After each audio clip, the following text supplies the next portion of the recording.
जैसा कि हमने पहले देखा था कि रेंतारो वागुरी को प्रपोज कर देता है। जहां वागुरी कुछ जवाब देती उससे पहले ओसामी वहां टपक जाता है, जिसके बाद घर जाते हुए रेंतारो सोचने लगता है कि उसने काफी गड़बड़ कर दी है, इसलिए उसे अब कुछ करना चाहिए। जिसके बाद वो अपना फोन निकालता है और कहता है, आज मैं पहली बार किसी को ऐसे कॉल करने वाला हूँ। जिसके बाद वो वागुरी को कॉल करने लग जाता है, जहाँ वागुरी भी शर्माते हुए उसका कॉल उठा लेती है। रेंतारो कहता है, सॉरी मुझे माफ करना, क्या तुम इस टाइम थोड़ा फ्री हो? वागुरी कहती है, हाँ बिल्कुल मैं फ्री हूँ। फिर रेंतारो कहता है, आज के लिए तुम्हारा शुक्रिया, आज काफी ज्यादा मजा आया। वागुरी भी कहती है, तुम्हारा भी शुक्रिया, और सच में आज सभी के साथ फायरवर्क्स में काफी मजा आया। फिर इसके बाद रेंतारो वही बात करता है जो उसने पहले कही थी। वो कहता है, मैंने उस टाइम अचानक से तुमसे वो सब बोल दिया, मुझे माफ करना अगर मैंने तुम्हें परेशान किया हो तो। वागुरी ये सुन के थोड़ा शर्माने लगती है और कुछ बोलने ही वाली थी कि रेंतारो उससे पूछता है, मुझे तुमसे दोबारा मिलना है और उस बारे में अच्छे से बात करनी है, इसलिए वागुरी सान क्या तुम मेरे लिए थोड़ा टाइम दे पाओगी? तब वागुरी कहती है, हाँ मैं समझ गई, बट मिलने की जगह क्या मैं खुद डिसाइड कर सकती हूँ? रेंतारो कहता है, हाँ बिल्कुल तुम जहाँ चाहो हम वहाँ मिल सकते हैं। तब वागुरी काफी शर्माते हुए बोलती है, मैं तुम्हारे साथ समर फेस्टिवल में जाना चाहती हूँ। फिर इसके बाद फाइनली फेस्टिवल वाला दिन भी आ जाता है, जहाँ रेंतारो वागुरी का इंतजार कर रहा होता है। तभी वो वागुरी को देखता है जो काफी ज्यादा प्यारी लग रही होती है। वागुरी कहती है, सॉरी मैंने तुम्हें इतना वेट करवाया। रेंतारो कहता है, नहीं कोई बात नहीं, और फिर वो सोचता है, आज का ये दिन मेरी लाइफ का सबसे यादगार दिन होने वाला है, जिसे मैं कभी नहीं भूलने वाला। तभी वागुरी उससे कहती है, रेंतारो क्या तुम्हें भूख लगी है? फिर इसके बाद वो लोग फेस्टिवल में आ जाते हैं, जहाँ वागुरी तो भाई एक बड़ी सी कैंडी लेकर काफी मजे से खाने लगती है। रेंतारो उसे देखकर सोचता है, मेरी वजह से मैंने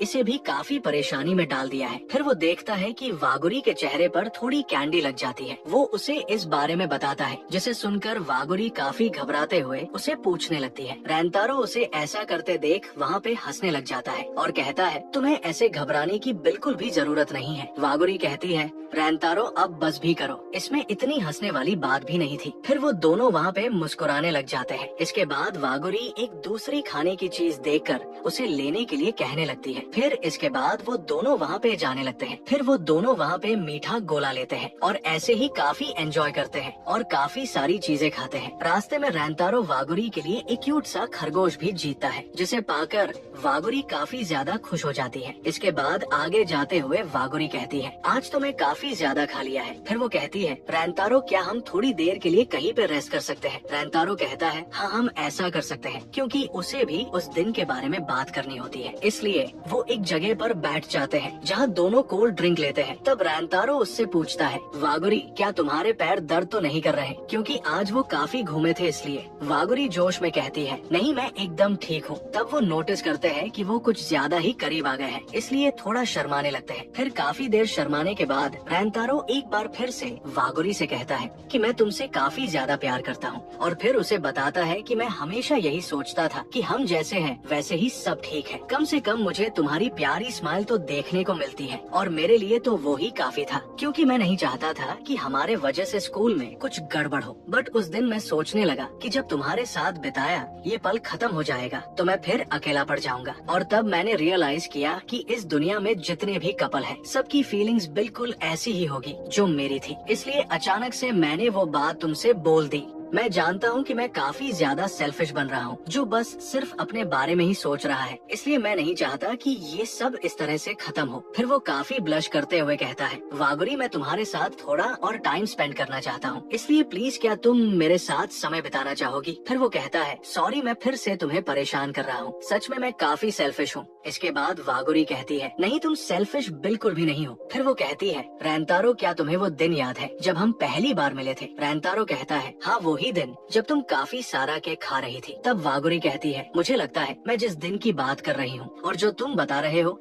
वो दोनों अलग अलग दिन हैं। वो कहती है, एक्चुअली हमने उससे पहले भी एक बार बात की थी, रेंतारो को तो कुछ भी याद नहीं होता है। तब वागुरी कहती है, असल में तुम्हारी शॉप पर बस इसलिए आती थी ताकि मैं तुमसे मिल पाऊँ। फिर वो उस दिन के बारे में बताने लगती है कि उस दिन काफी ज्यादा स्नो फॉल हो रही थी और मैं उस दिन अपना छाता और स्कार्फ भी भूल गई थी। मैं सोच रही थी कि मुझे जल्द से जल्द अपने घर चले जाना चाहिए, बट तभी मैंने तुम्हारी शॉप को देखा और फिर मैं अंदर चली गई। उस दिन शॉप पर तुम थे, मैंने वहाँ केक ऑर्डर किया और जब उसे टेस्ट किया तो मुझे काफी अच्छा फील हुआ। मैं काफी दिनों से थोड़ी मुश्किल समय से गुजर रही थी, इसलिए मुझे जब एक लंबे अरसे के बाद कुछ स्वादिष्ट खाने को मिला तो मैं वहाँ पे रोने लग गई थी। और उस दिन तुमने ही मुझे चुप कराया था और मुझे हिम्मत दी थी। फिर वो हंसते हुए कहती है, मुझे पता है तुम्हें वो दिन बिल्कुल भी याद नहीं है। तब रैंतारो अजीब सा चेहरा बना के कहता है, नहीं मुझे कुछ भी याद नहीं है। फिर वो कहता है, हाँ मुझे कुछ कुछ याद तो आ रहा है। वो इस टाइम पे झूठ बोल रहा होता है। तब वागुरी कहती है, कोई बात नहीं है, अगर तुम्हें कुछ याद नहीं है तो। फिर वो कहती है, मुझे पता है अगर उस दिन कोई और भी होता तो तुम उसके साथ भी वैसे ही पेश आते हैं, बट फिर भी उस दिन तुमने जैसे मुझसे बात की वो मेरे लिए बहुत स्पेशल थी और उसी चीज ने मुझे काफी खुश कर दिया था। इसलिए कोई बात नहीं, अगर तुम्हें उस दिन का कुछ भी याद नहीं हो तो।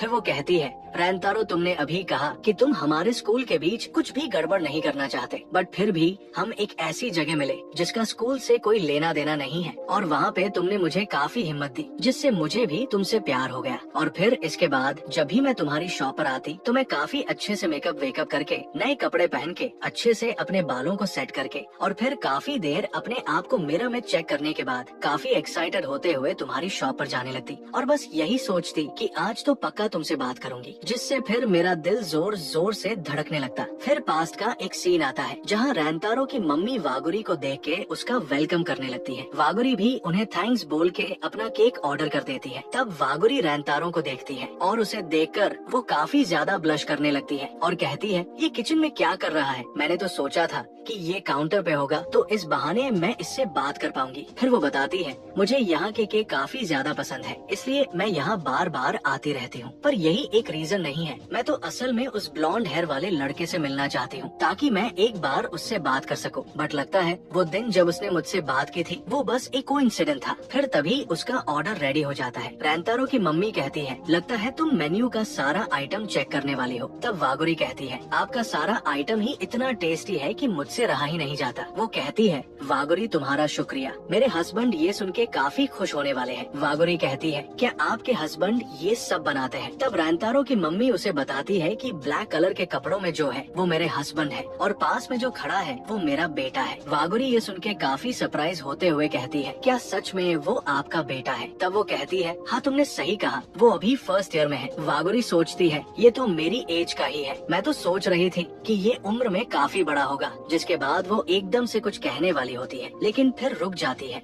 और शर्माते हुए वहाँ से चली जाती है। इसके बाद वो घर जाते हुए रैंतारो के बारे में सोचने लगती है और कहती है, पता नहीं उसका नाम क्या होगा। फिर वो बताती है कि मैं उस दिन के बाद से वहाँ पे रेगुलरली जाने लगी, बट उससे बात करना तो छोड़ो, काफी महीने गुजरने के बाद भी एक बार आई कांटेक्ट भी नहीं हुआ है, जिससे मैं थोड़ी निराश हो गई और फिर हिम्मत हारने लग गई। फिर फाइनली वो दिन आता है जब बारिश हो रही थी। उस दिन मैं हॉस्पिटल से लौटते टाइम काफी लेट हो गई थी और केक शॉप भी पास में ही थी, इसलिए जब मैंने केक्स देखे तो अपने आप को बिल्कुल भी नहीं रोक पा रही थी। बट उस दिन मैंने ढंग के कपड़े भी नहीं पहने थे, इसलिए मैं थोड़े डाउट में थी कि अंदर जाऊं कि नहीं। लेकिन फिर मैंने सोचा कि अभी ये सब सोचने का टाइम नहीं है, क्या पता वो लड़का आज शॉप पे हो ही ना। जिसके बाद मैं अंदर चली गई। अंदर आते ही रैंतारो की मम्मी उसका वेलकम करती है और कहती है, तो बताओ आज तुम क्या लेने वाली हो? वागुरी नोटिस करती है कि वहाँ पे रैंतारो नहीं है, इसलिए वो कहती है, आज मैं यहीं पर सब खाने वाली हूँ। तब रैंतारो की मम्मी कहती है, क्या तुम लेट नहीं हो जाओगी? तब वागुरी कहती है, कोई बात नहीं, मैं फिर भी यही खाना चाहती हूँ। इसके बाद वो काफी सारी चीजें ऑर्डर कर देती है। फिर रैंतारो की मम्मी उसे काउंटर पर थोड़ा ध्यान रखने के लिए बोलती है और फिर कुछ काम से अंदर चली जाती है। इसके बाद वागुरी अपना केक एंजॉय करने लगती है और रैंतारो के बारे में सोचने लगती है, जिससे वो काफी ज्यादा शर्मा जाती है। फिर वो बताती है कि जब मैंने लास्ट बाइट ली तभी मेरी नजर तुम पर गई और उस टाइम तुम बस मुझे ही देखे जा रहे थे, जिससे मैं वहाँ पे थोड़ी घबरा गई, क्योंकि मैंने ये कभी नहीं सोचा था कि तुम यहाँ पर मिलोगे और इसलिए ऐसे सरप्राइज की वजह से मेरे गले में केक अटक गया था, जिससे मुझे काफी ज्यादा शर्म महसूस हुई। इसके अलावा मैंने उस दिन ढंग की ड्रेस भी नहीं पहनी थी, जिससे मुझे उस दिन काफी रिग्रेट भी हुआ कि आखिर आज ही तुम मुझसे क्यों मिले और तुम तो वहाँ पे लगातार बस मेरी तरफ देखे ही जा रहे थे, जिससे मैं काफी ज्यादा घबरा गई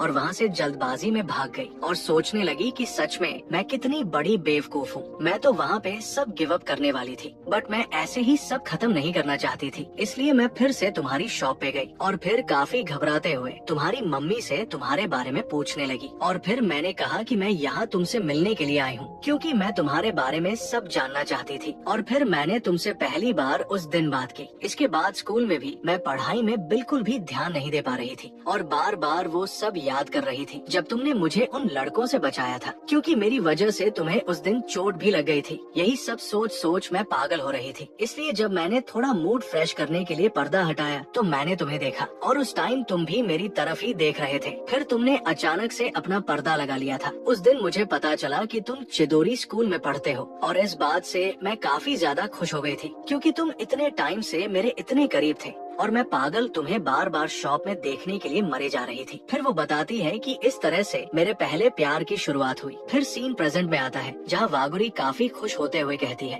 रैंतारो मैं वागुरी काओरू को और तुम सुमुगी रैंतारो। मेरे लिए हमारे स्कूल के बीच क्या है वो सब अब मैटर नहीं करता, क्योंकि मैं बस तुम्हारे बारे में जानना चाहती हूँ। इसलिए तुम्हारा बहुत बहुत शुक्रिया कि तुमने अपनी फीलिंग्स मुझे बताई कि तुम कैसा महसूस करते हो। इसलिए रैंतारो मैं कहना चाहती हूँ कि मैं भी तुमसे बहुत ज्यादा प्यार करती हूँ। और इस टाइम पर सीन काफी प्यारा होता है। इसके बाद रैंतारो ब्लश करते हुए सोचता है, मैं खुश हूँ कि मैं थोड़ी हिम्मत कर पाया, क्योंकि जैसी मेरी लाइफ थी मैंने तो कभी ये एक्सपेक्ट ही नहीं किया था कि मेरे साथ भी कुछ अच्छा होगा। लेकिन तुम ही थी जो हमेशा मुझे देखकर स्माइल करती थी। इसलिए आज मैं फाइनली तुम्हें अच्छे से जान गया वागुरी-सान। और इसी प्यारे से मोमेंट के साथ ये सीरीज यहीं पर खत्म हो जाती है।